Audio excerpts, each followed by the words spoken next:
মশা বলবন্দি করতেছে আওয়াজ দশ নি দশ মশা কুত্তরা কুত্তরা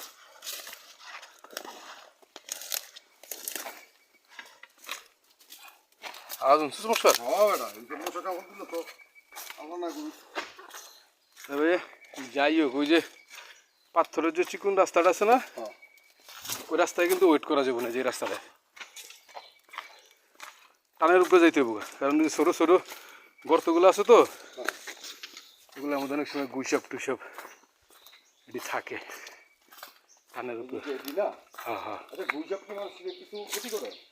গুইসাপের কিছু করে না অবশ্য কিন্তু ল্যান্সের বাড়ি বুড়ি দিলে ওই গাওটা শুকাইতে চায় না অনেক টাকা খরচ হয়ে যায়।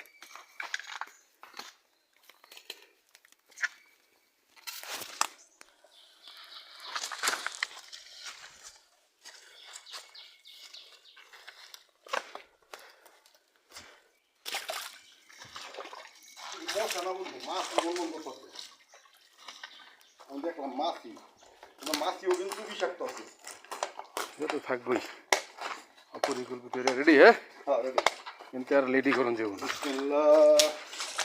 তাই নেবে আমি তাকানো যাবো না।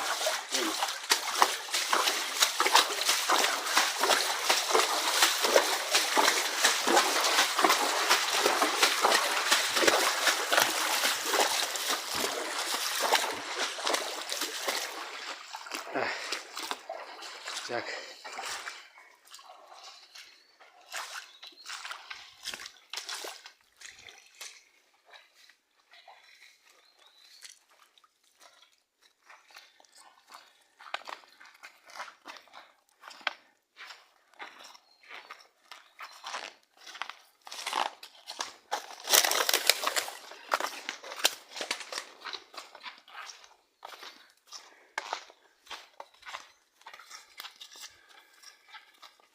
পানি হেলার ভালো ঠান্ডা পা আমার সাদা হয়ে গেছে তো ঘুরতে আইসি যাওয়ার হয়েছে যে লাস্ট প্রসেসিংয়ে যদি গোয়ার মধ্যে বাসটা ঢুকতো রে বাসটা কড়া চোখা ছিল বেটা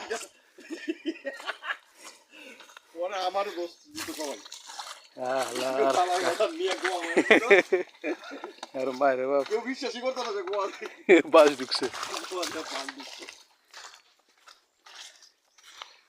উফ বাপের একটা ছবি ভিডিও করে লাগে এটা আমার থেকে কমপক্ষে 2 ফিট দূরে মাকড়সাটা কমপক্ষে 9 ইঞ্চি মাকড়সাটা চাইটা দেখছস এই যে এই জায়গাতে কিন্তু পুরাটা সারি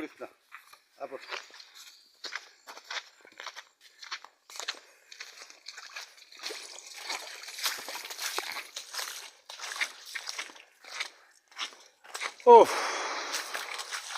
আল্লাহু আকবার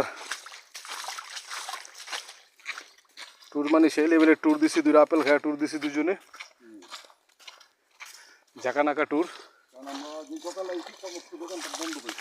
হ্যাঁ আমরা যে সময় আইছি এটা আসলে জায়গাটা পপুলার কিন্তু এতটা পরিচিতি পায় নাই তাই অত বাণিজ্যিক দোকানপাটও হয় নাই খাবারের দোকান পাক শাকের দোকান এগুলো কিছু হয় নাই। আমরা দুটো আপেল আসলে ব্যাগে আপেল দুটা খায়া